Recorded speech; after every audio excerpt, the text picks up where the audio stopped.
Welcome into the Baseball Insiders. I'm Weinrib. I am ready for the World Series. The World Series doesn't start until Friday. We've got 4 thick off days after 0 rest all postseason long before Phillies Astros. The matchup none of you predicted. Not a one of you. Look me in the eyes. Tell me you predicted it. You didn't. But with Phillies Astros, Robert did. Never mind. One of the two of us.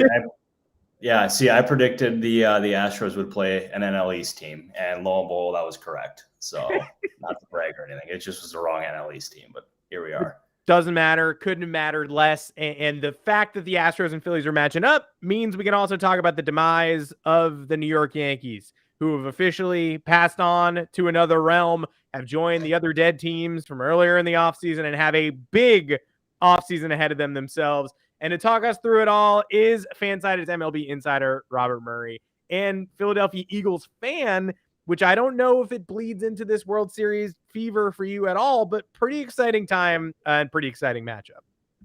Yeah, I'll tell you, what a freaking time for Philadelphia. What a time for sports right now. Hello, Adam, by the way. I can't believe I didn't start off with that. But the fact that there's 2 off days in this World Series.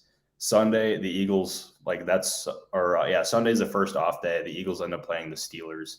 And then the next off day, which is Thursday, the Eagles are playing Houston, or the Texans in Houston, which is where Game 6 of the World Series is going to be. Rather wild, man. Like, as an Eagles fan, I am freaking fired up. As a baseball fan, I'm even more fired up. Like, let's effing go. And we were talking about the pricing you'd have to pay in order to get into that Eagles-Texans game. Like, if you're already shelling out $1,300 a ticket for World Series Game 6, tack another $7 onto there and go see the currently undefeated Philadelphia Eagles play the Texans in Houston. Pretty good end of the week for all of you fine folks in Philadelphia. Yeah, I'll tell you, like, God almighty. If you shell out the money to go to Game 6 of the World Series, you can afford to spend another $7 or whatever. Actually, according to Sean Daly in our chat here, it's only $60 for what I'm assuming that's for the Eagles, your Eagles Texans tickets, which is just rather wow. A surprisingly expensive Eagles Texans ticket. But again, if you're already flying to Houston, you're already going to see your team play Game 6 in an epic rematch of the 1980 ALCS. As a Yankees fan over here, wishing the Astros had stayed in the National League. They decided not to. Thank you so much for that. But it'll be an incredible World Series matchup nonetheless. We got to talk about the managerial carousel stuff. We got to talk about whether my Yankees will join the managerial carousel. I'll cross my fingers for the next 10 minutes until you tell me that they will not. But incredible weekend. The Phillies end up winning that NLCS in 5. The Astros take down the Yankees in 4. And Bert, the Yankees mental skills coach, before Game 4, with the Yankees down 3-0, sent around videos of the 2004 Red Sox comeback against the Yankees to motivate them to come back from 3-0 down. Can you think of a less motivating video than that? Maybe footage of all their childhood pets running away. Maybe the last scene of The Notebook would maybe have motivated the Yankees less. What are we doing there? And does the mental skills coach need to work on his mental skills a little bit? Yeah, I'll tell you, of all the things you could have ever come up with, that has got to be the most bizarre. Showing a team a video to get them hyped up of their former teams losing to their bitter rival. Like, the worst thing that has ever happened to the franchise, arguably. Here you go. Go out there. Go get them. I mean, that's just like, you got to think that one through, man. I mean, think it through. That should take a matter of 3 seconds. Oh, yeah, that's not a good idea. Let's go on to the next idea. I actually think like showing their childhood pets running away would have been more motivating. So that's a good shot by you. But man, oh man, not good, man. And how about not telling me? Like, if you're gonna do that, do it, but don't like tell me it happened, because I just don't need to know that. That does not make me feel good. But we've got a ton of Yankee questions in the chat, predictably, because would you look at that? Their best player is a free agent after the season, Aaron Judge. We've talked about him plenty. We're going to talk about him again.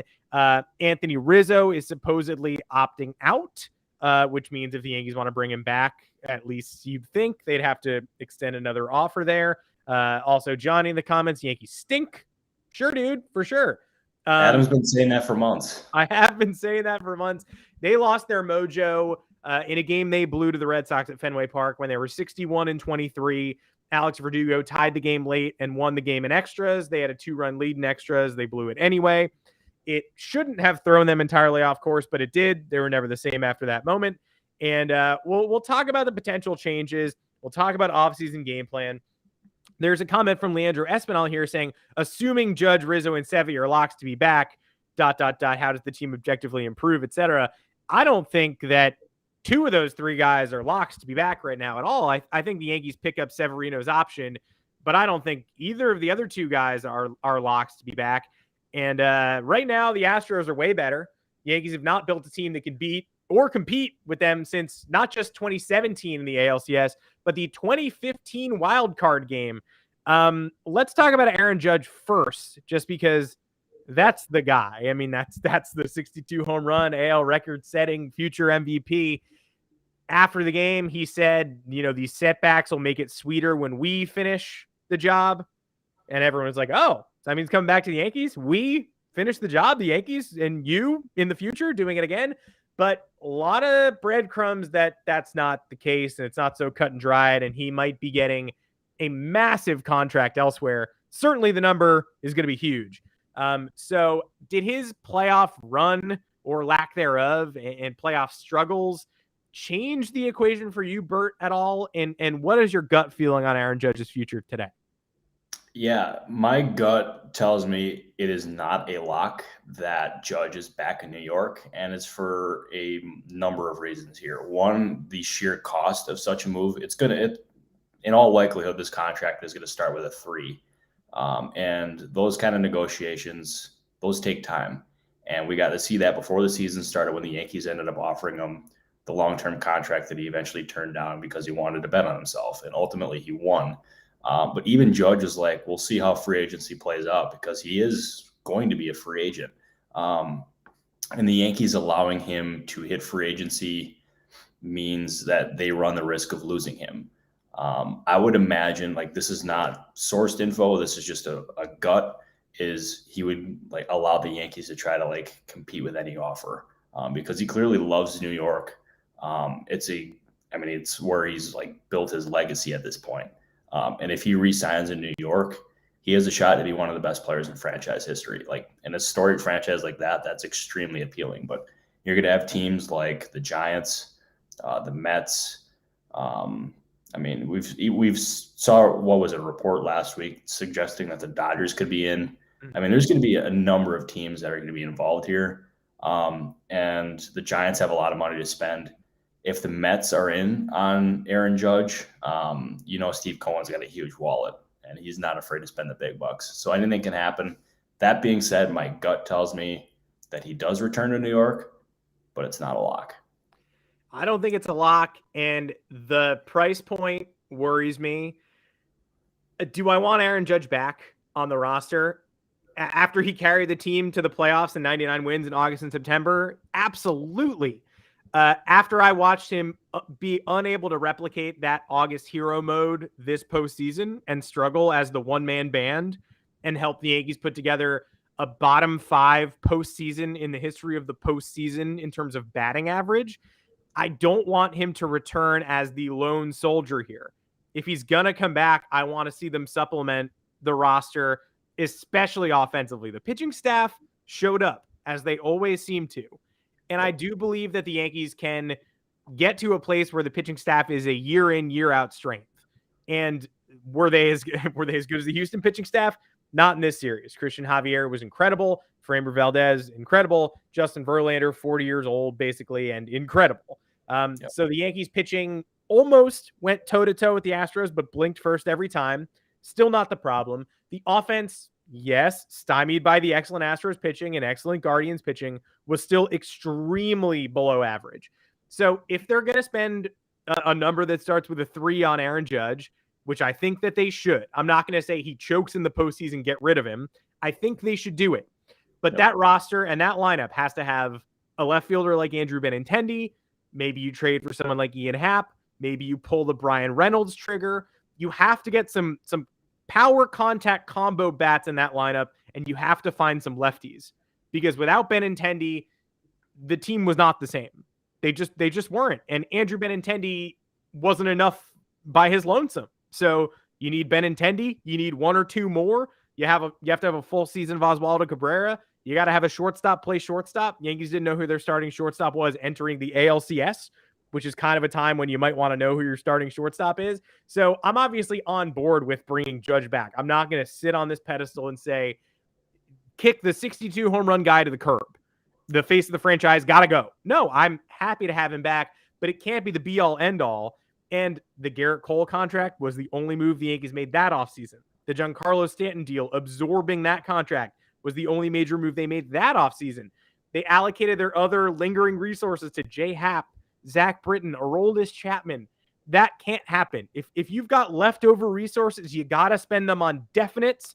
You got to get lefty bats with a pop contact combo, and you can't get distracted by closers, and you can't get distracted by 5 starters and experiments. Go rebuild this lineup around Aaron Judge if you bring him back. Totally agree. And to me, the Yankees can't let him leave because you obviously just got swept 4-0 to the Astros. Yep. And losing your best player by far, even it makes that gap even larger. And it just, you can't do that. And it starts with re-signing Judge. It then extends to whether or not you pursue a guy like Brian Reynolds, who I think the Yankees love. I mean, actually, who does not love Brian Reynolds? He's a freaking stud. Or does it go to being aggressive in the shortstop market? Because they were not in that shortstop market last year. Do they pursue one of the top free agents this offseason? Or what do they do there? That is going to be something that is crucial for the Yankees, but they have to get better. They've invested a lot in this team, and not trying to maximize this window, especially with Judge performing at this level, would be a crime. They need to spend big. I do think they spend big. And I know a lot of Yankees fans are clamoring for Brian Cashman to get fired, Aaron Boone to get fired. Don't get your hopes up there. They like both guys. I know Cashman's contract is up, right? Yeah. Yeah, I would imagine they're going to extend him, unless something happens unforeseen here. I mean, you can never rule anything out, but I would imagine both of those guys are going to be in those jobs come next year. Yeah, I was only wondering if you'd heard anything on the Boone front. I mean, Cashman feels safe, feels like he's got a job for life. And I also, he built a 99 win team. So it's easy for Yankee fans to sit back and criticize. I'm certainly among them. There are moves I wouldn't have made because I'm Captain Hindsight and I'm a writer and I have the right to say, hey, I wouldn't do that because the pressure's not on my shoulders.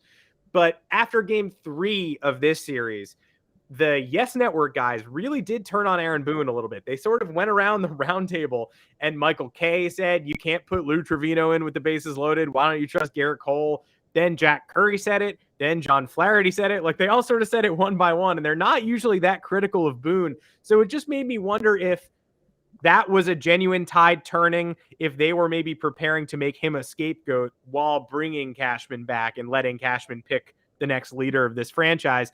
But have you heard anything of the sort, or are you sort of just seems like you're pretty firmly convinced he's coming back? Yeah, I mean, it's just industry rumblings, but also just knowing how the Yankees operate, knowing how much they like Aaron Boone. But that being said, when it comes to the Yankees, when Jack Curry says something, you listen. Yeah. Because that guy is as tied in with that organization as it gets.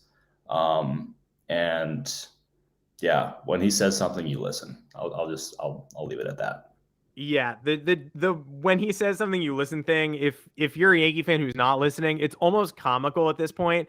He will tweet something like, I'm thinking they might make these 3 lineup adjustments. And you're like, that is such a big overhaul. But why would he be that specific? He obviously knows they're going to make those lineup adjustments. Yeah. And then the lineup comes out, they make the changes, and he's like, as I predicted, they did this. And it's like, dude, you knew they were going to do that. Oh, he knew exactly what was going on. And also at the trade deadline, too. I remember, because, I mean, obviously a lot of the deals are broken by Passan and Rosenthal and Heyman and those guys. And Curry was all over every single Yankees move. He's a king. And also, speaking of the Yankees, too, Lindsay Adler just announced that she's leaving The Athletic and no longer on the Yankees beat. I will tell you, I am a huge fan of Lindsay. She's a friend of mine. She's an absolute rock star. And what she does next, she is going to crush it. So congratulations, Lindsay. Yeah, I'm a huge fan too. I think everyone in the fandom is. But good to know that she's just as good a person as she is a writer. Always refreshing. Yeah, always refreshing on the beat. It seems insanely cool.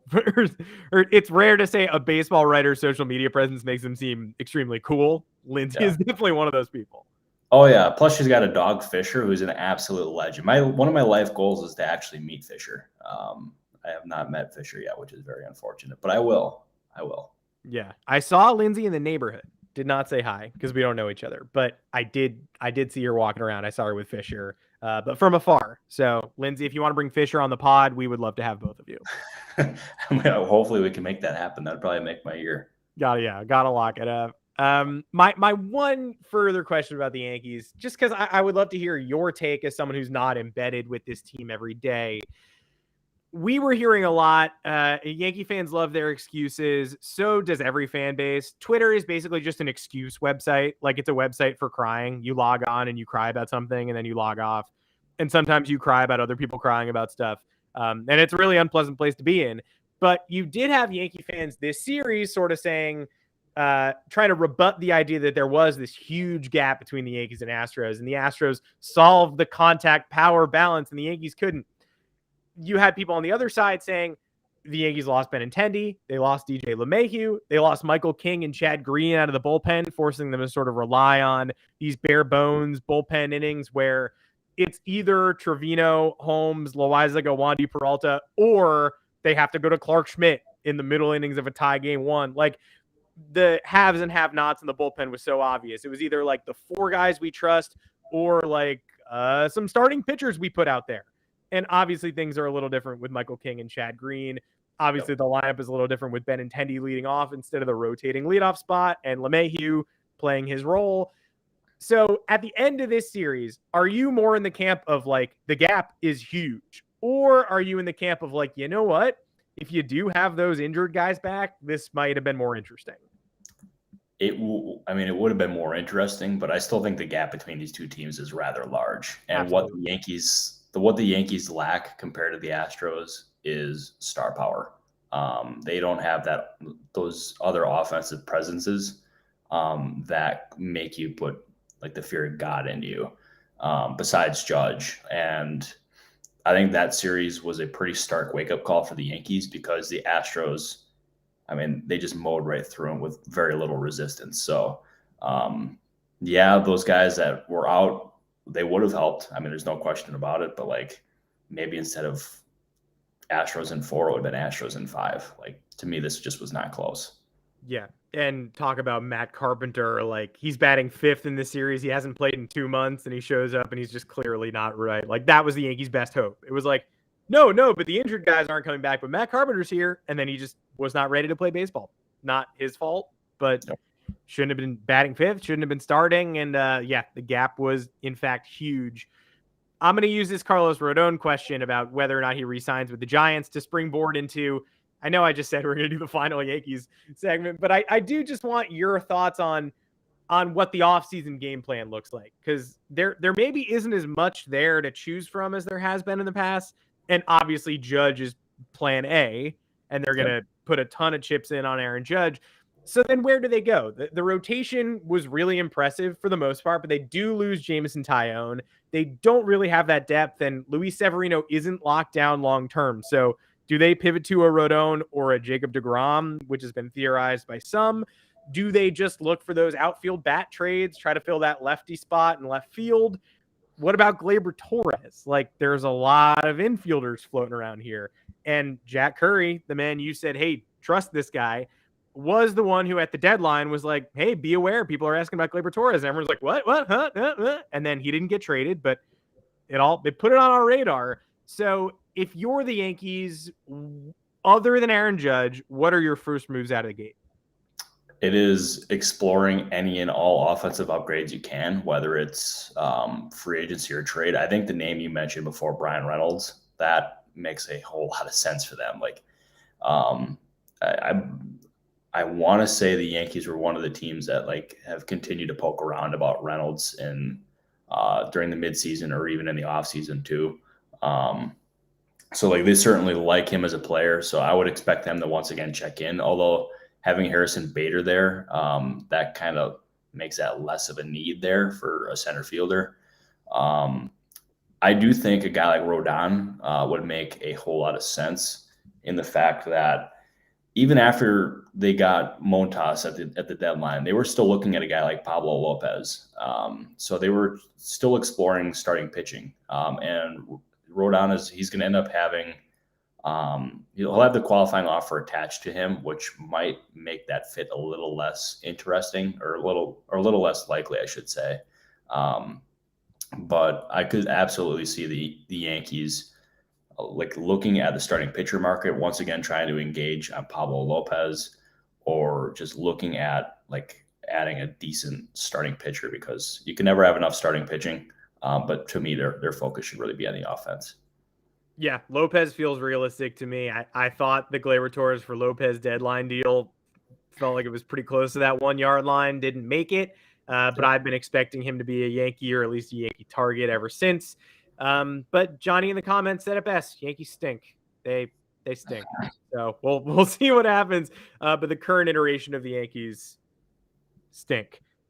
Stink enough to make the ALCS, but still stink and got swept. So we'll see where they go from here. Plenty of moves to be made, even if they're just going to shuffle the deck chairs on the Titanic and keep Aaron Boone and Brian Cashman and whoever played the Yankees, the 2004 Red Sox ALCS comeback video. Apparently they're going to be retained as well, even though maybe that's the first high-profile firing of the offseason.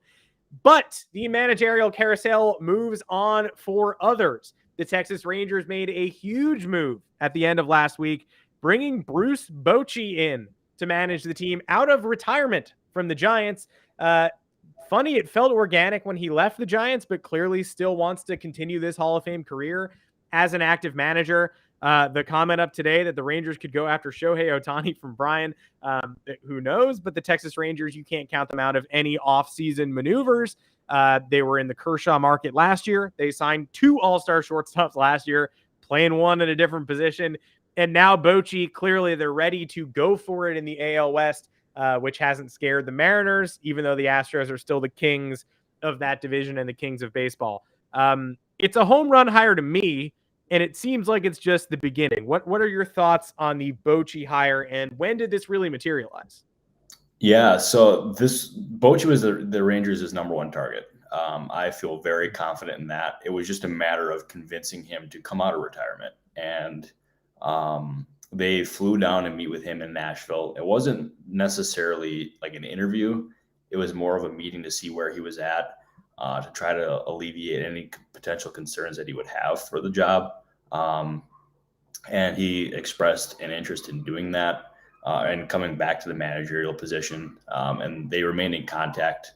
And in the days before they ended up hiring him, they continued to have some pretty in-depth discussions. And they eventually agreed to a deal that I believe is going to make him among the highest paid managers in baseball, which is kind of what you would expect for a guy of Bochy's stature. But this was a crucial hire for them. Like this is a home run for them. I think you phrased that perfectly in the fact that they want to get over the helm here. They want to like get over the hump and hire and be a World Series team, I should say. And Bochy has won 3 World Series.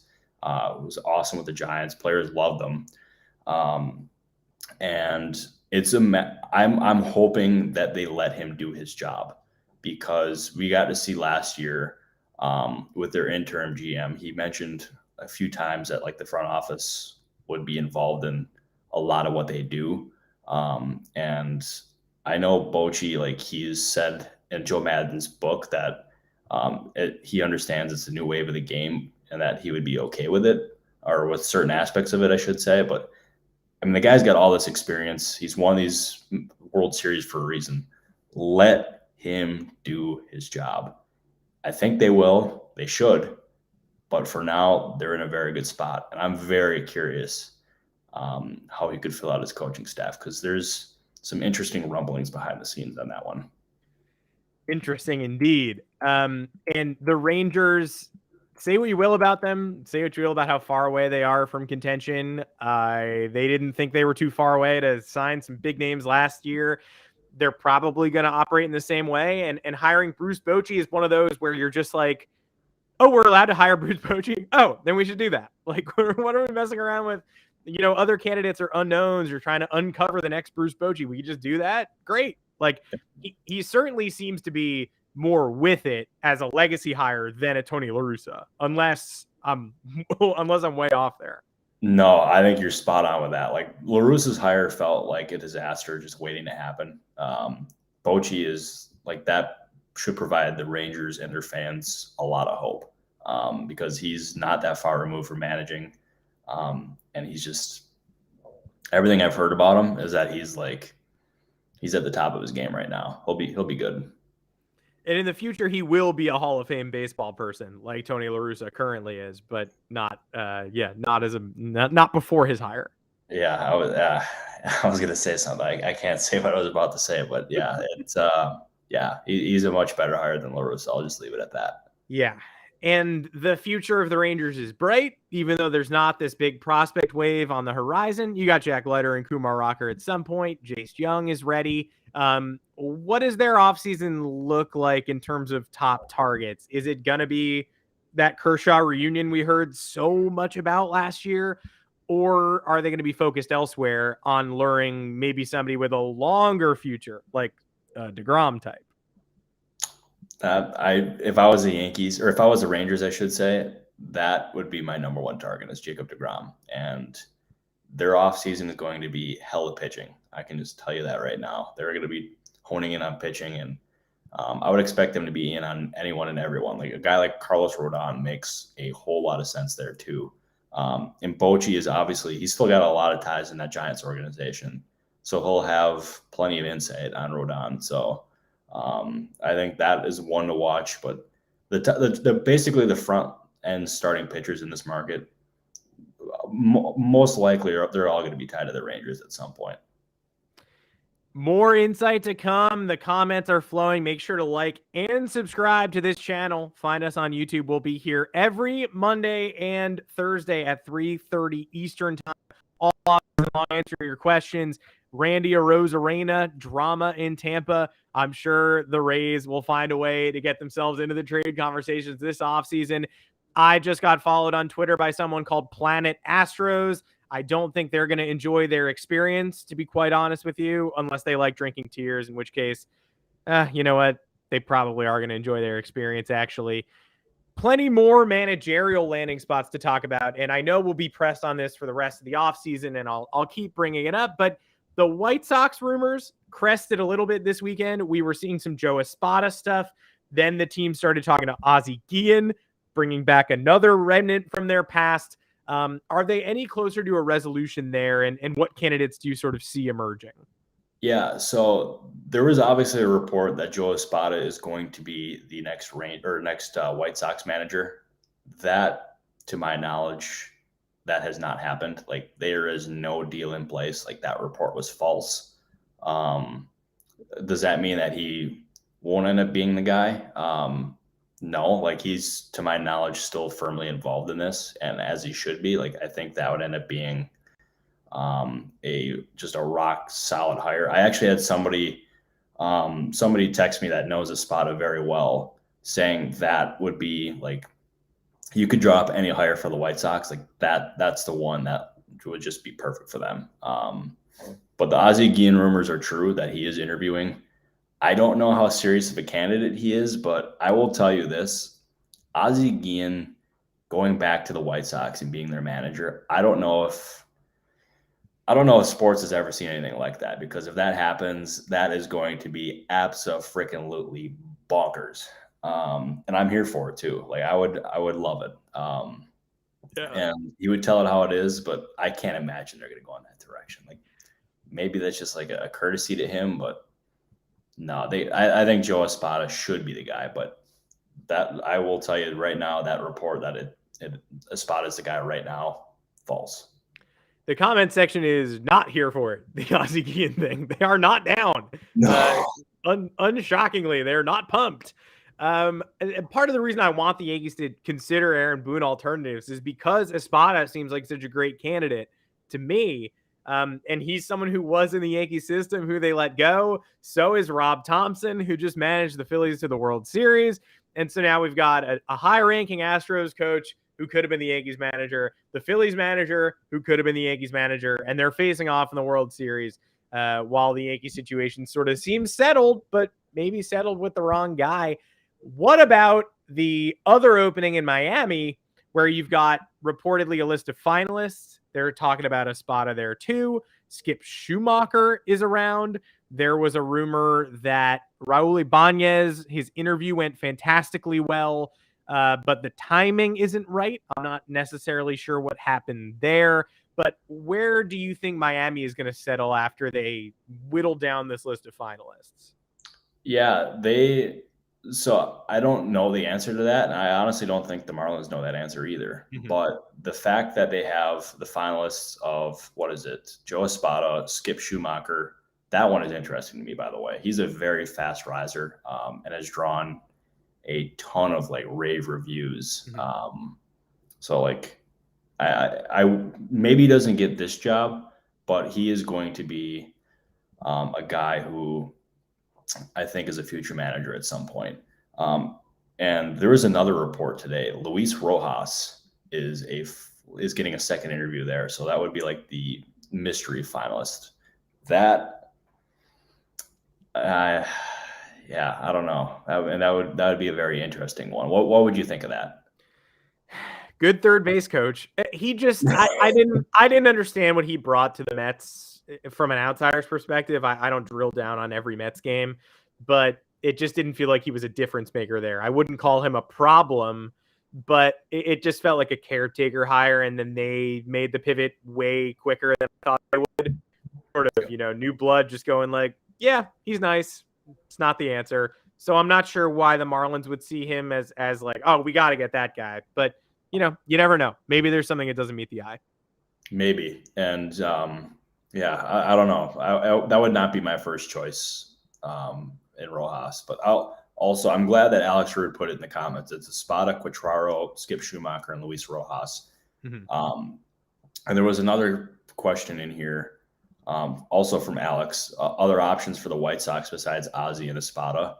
I do think, and this is not confirmed, but I do believe that Quatraro interviewed there. But the White Sox are interviewing a lot of different people. So, that's certainly possible because Quatraro is one of the more hot names throughout the industry here. Yeah, he's talking to the Royals too, right? Yeah, I think so.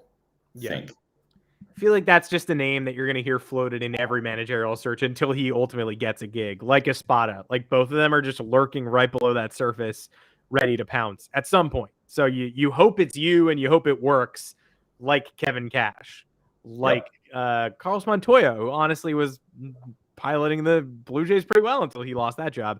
The Rays pipeline develops competent managers, and the Astros pipeline develops, lucky rabbit's foot holding geniuses like Astros. So you want to get in on that ground floor. No, you absolutely do. And that's the reason why those two teams are most often poached, and yet they continue to just breed these just incredible front office and coaching staff. And yeah, I'm also very curious what happens in Houston, because that, it would be obvious to everybody and their mothers with how the Astros are dominating right now. And yet there's still so much uncertainty surrounding the futures of James Click and Dusty mm-hmm. Baker. I'll tell you that I think Baker returns, but man, the James Click one is weird. It's very unique. I don't know what way it's going to go, but those rumblings are very real. I can tell you that. And do you think winning a World Series would change those, or is it sort of set in stone before the World Series even begins? Like, hey, everyone involved knows what they're doing. I think I think that would certainly change things, but I wouldn't rule anything out here. I really wouldn't, because like I've heard rumblings about different things. I am not ready to like say them publicly because I just want to make sure I'm not like spewing BS. Because Yeah. what we do on the Baseball Insiders, everybody, is we spit facts. We don't do rumors. We spit facts. Yeah, we don't spew anything. If you're looking for spewing, sashay out that door, my friend. No spewing on this podcast. That's right. Yeah, we say something, you take it to the bank.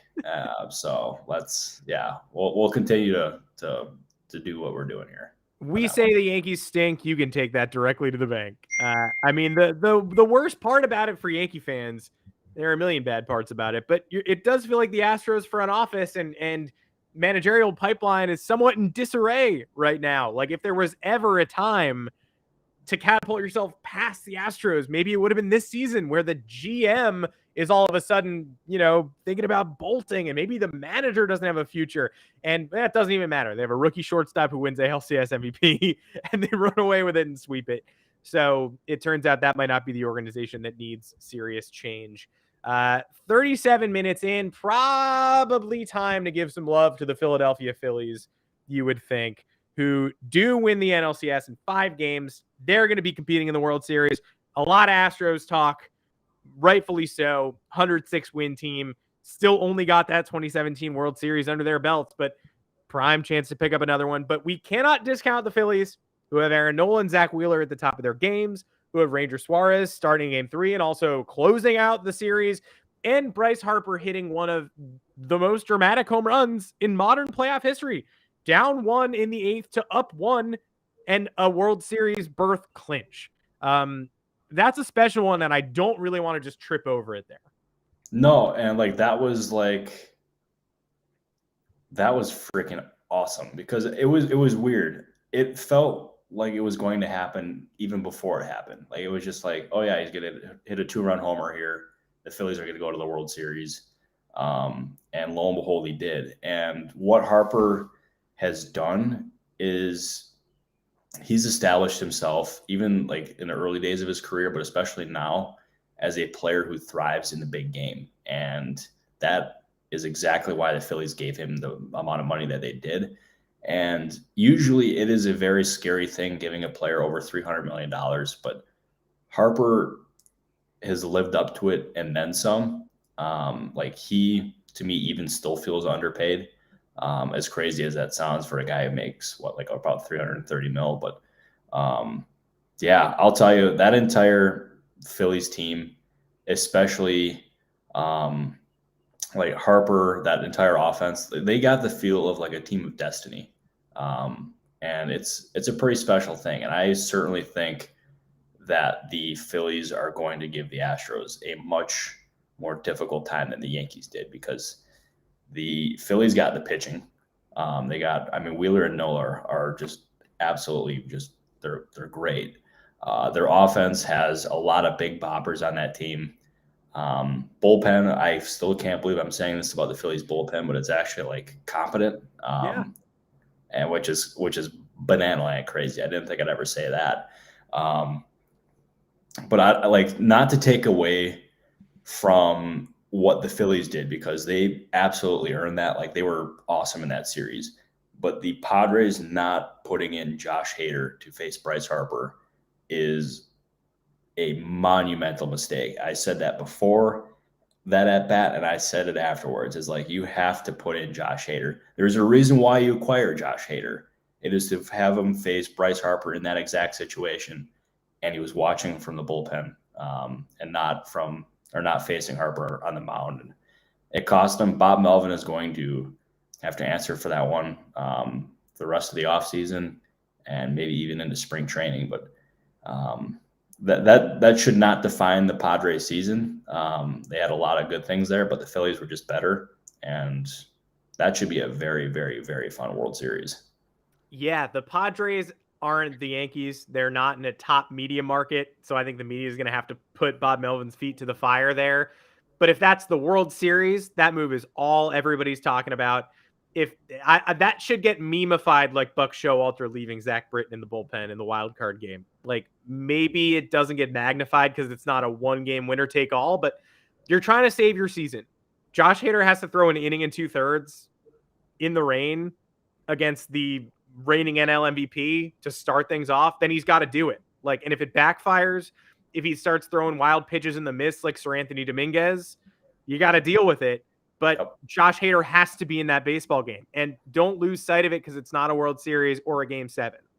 Yep, I totally. And it's like, because with Hader especially, so in Milwaukee, he did not pitch more than 1 inning at a time. Like, he did not pitch more than 1 inning, and that was, I mean, there was reasons for that. And as soon as he ended up leaving and going to San Diego, he was willing to pitch more than 1 inning. And we saw that against the Dodgers.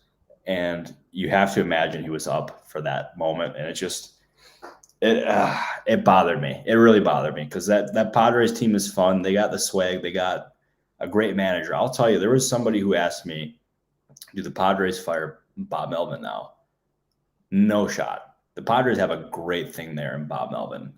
They would not let him go, and nor should they. Bob Melvin is there to stay, but he made a mistake in not putting in Josh Hader. And as you said, it's going to be memeified, like exactly like what happened with Zach Britton and Buck Showalter.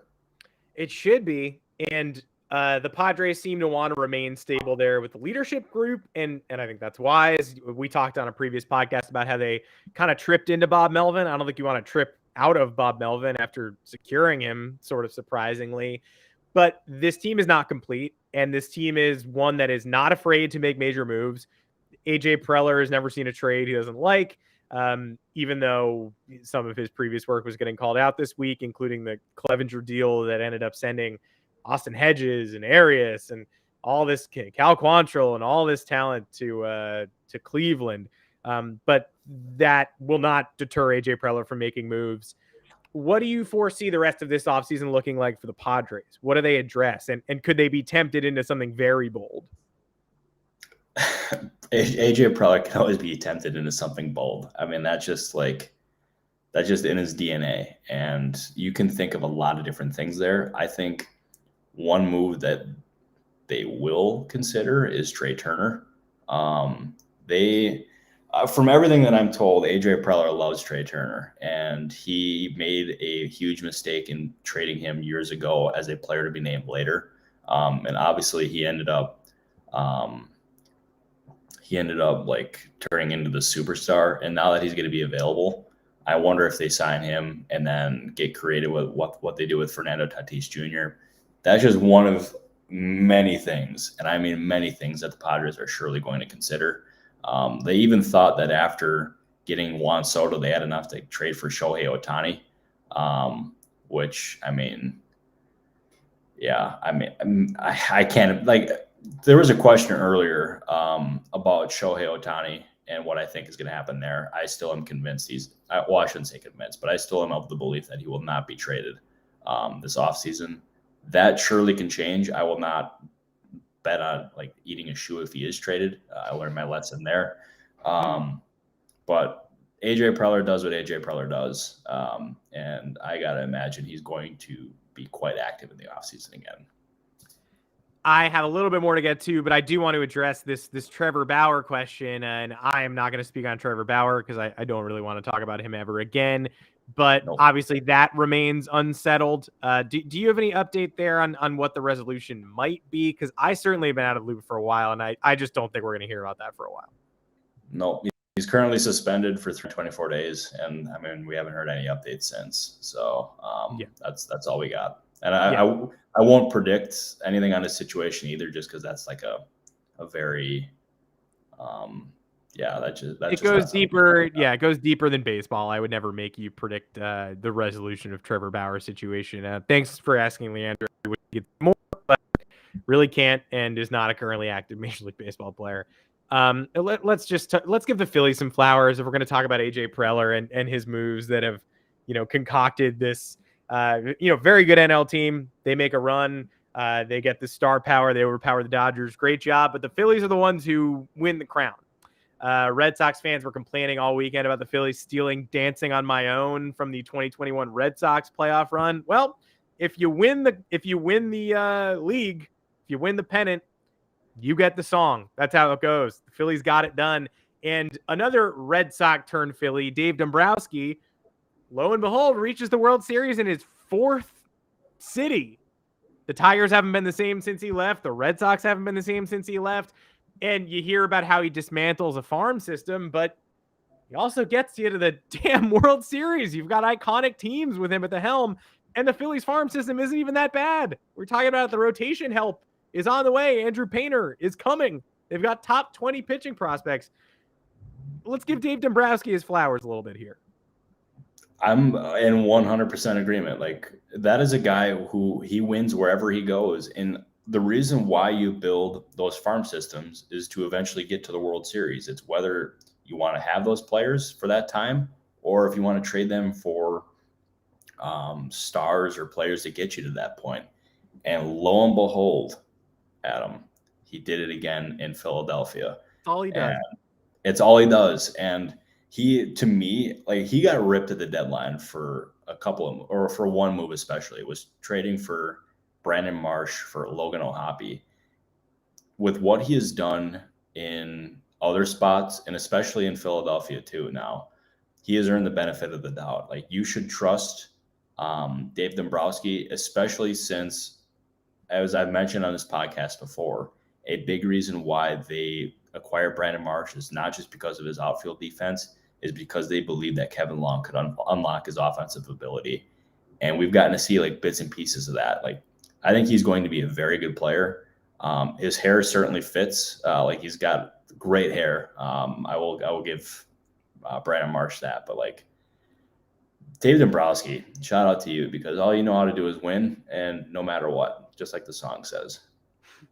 There's this disease of fandom that makes you question why we're doing this. And it's the people who criticize Dombrowski for gutting the farm system and leaving the future in a worse place than the present, but like, he wins rings in the process. So what do you want? Like, everybody wants a fully stacked farm system. Everybody wants hope for the future. And if there's a middle ground and a sustainable middle ground, then that's fantastic. But the idea that there are Red Sox fans from 2018 who are complaining about the fact that 2022 might not look so good when you're winning 108 games in the World Series.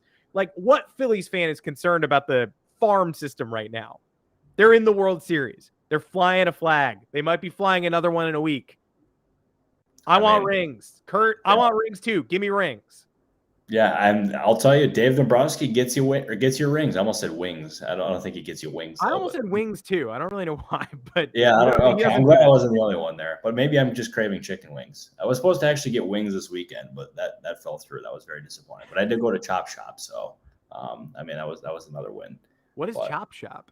Chop Shop is like this lovely, like, they serve like these steak and shrimp protein bowls with like protein shakes or whatever.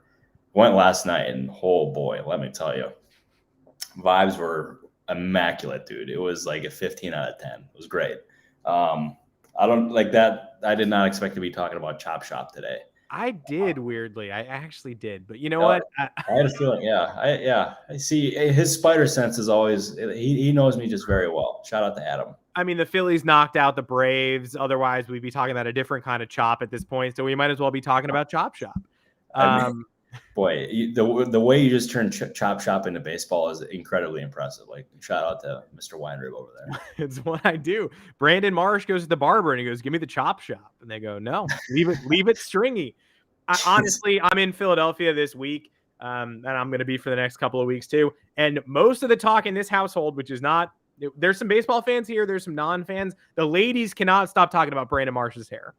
They just can't. I mean, can you blame him? I mean, he's got luscious locks is what he got. I think the consensus is it's gross. Gross. I think I'm saying it's gross.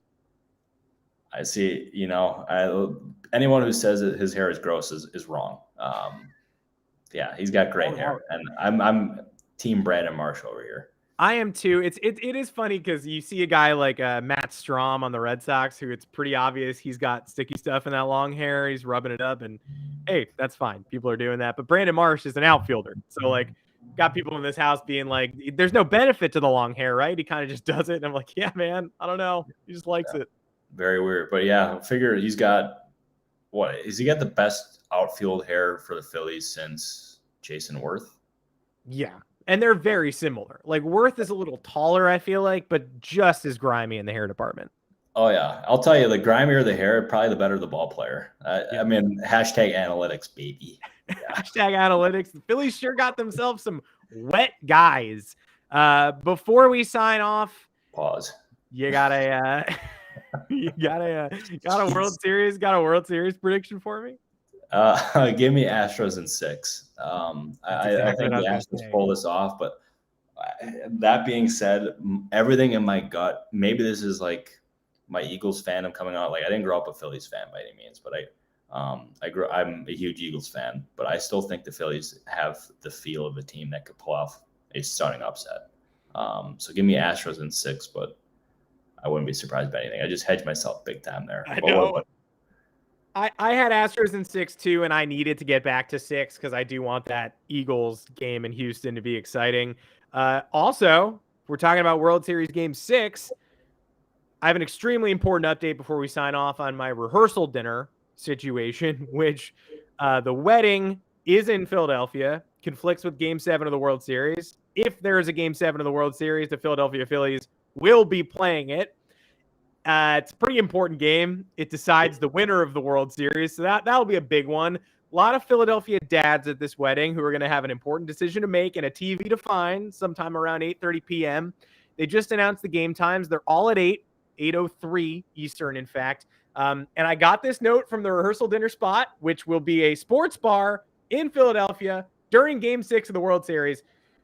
I know we mentioned the Phillies World Series Game 6, and they wrote that in all caps. And that is most likely happening. High hopes in Philly.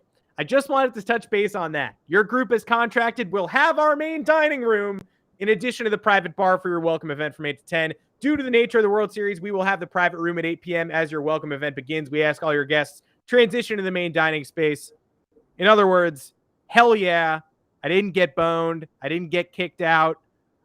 We've still got the bar. If you're planning to go to City Tap House in Logan Square and you want to watch Game 6 of the World Series, tap me on the shoulder because we got half the bar to ourselves, but half the bars for you fine Philadelphians.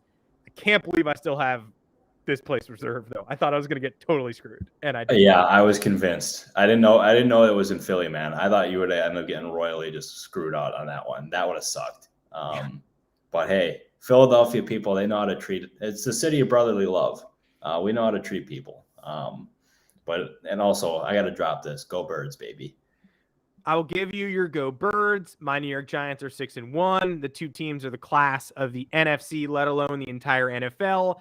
And yeah, to you Philly fans celebrating a potential World Series Game 6, just be careful on the poles because you can climb them. I'm not going to say don't climb them, but I got some elderly guests at this rehearsal dinner and this wedding who I think probably aren't going to be looking up at the poles as they exit the venue. So just be careful, be aware of the senior citizens around you, and just climb responsibly. That's all I ask. Now, will you? No, you won't. But I'm just asking a favor. No, I'll tell you. I love how you just said to climb poles responsibly. Yeah. I mean, that's like, yeah, that's Phil. I'll tell you, Philadelphia, they know how to party out there. They, yeah, God, I love the city of Philadelphia, man. What a place.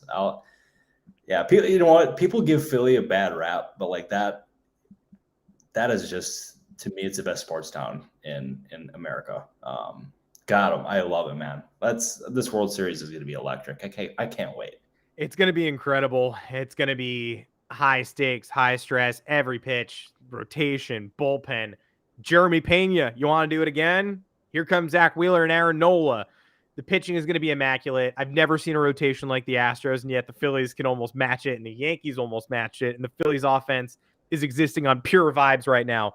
No defense, minus 32 outs above average this year for the Phillies. Just has not mattered. They jive, they mash. It's going to be incredibly exciting. It is going to interfere with my upcoming nuptials, and that's okay. Just before you come off the pole, just look down. That's all I'm asking.